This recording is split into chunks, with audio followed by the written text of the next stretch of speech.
చిత్తశుద్ధి ఈ ప్రభుత్వం యొక్క ఆలోచన, ఈ ప్రభుత్వం యొక్క ప్రజల పట్ల, భక్తుల పట్ల ఉన్న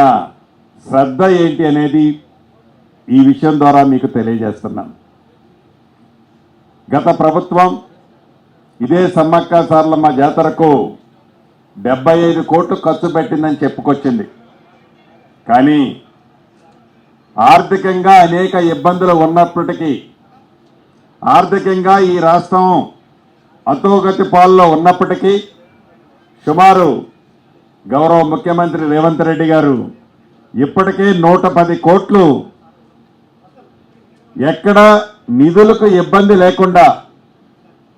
ఎక్కడ డబ్బు లేదు, అయ్యో ఈ డబ్బుండుంటే ఇది మంచి సౌకర్యం చేసి ఉండేవాళ్ళము అని అధికారులకు ఆలోచన రాకుండా ఉండే విధంగా, భక్తులకి ఎక్కడా అసౌకర్యం కలగకుండా ఉండటం కోసం డబ్బు ఎంతైనా ఖర్చు అయినా పర్వాలేదు, భక్తులకు మట్టుకు అసౌకర్యం కలగొద్దు అని ఒక మంచి ఆలోచనతో ఈ ప్రభుత్వం ఇప్పటికే 110 కోట్లు ఇక్కడికి వెచ్చించడం జరిగింది.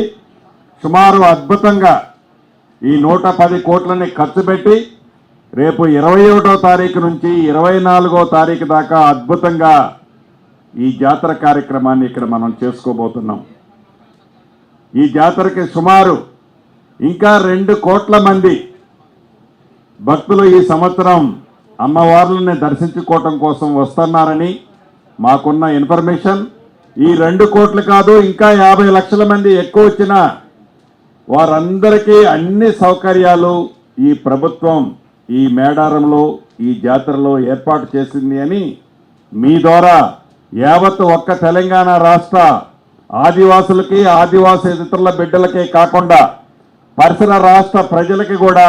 మీ మీడియా మిత్రుల ద్వారా ఈ విషయాన్ని తెలియజేస్తున్నాం. సుమారు 6,000 ఆర్టీసీ బస్సులు మాకు పొన్నం ప్రభాకర్ అన్న ప్రజల సౌకర్యార్థం మొన్ననే మా అభయాస్తంలో భాగంగా 6 గ్యారెంటీల్లో మా ఆడబిడ్డలకి ఆర్టీసీ బస్సులో ప్రయాణం చేస్తే ₹1 ఛార్జీ లేకుండా తెలంగాణ రాష్ట్రం ఎంత దూరం ప్రయాణించినా ఉచితంగా ప్రయాణం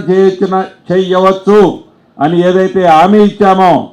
ఆ హామీని అమలుపరిచిన దాంట్లో భాగంగా ఇప్పటికే సుమారు 17 కోట్ల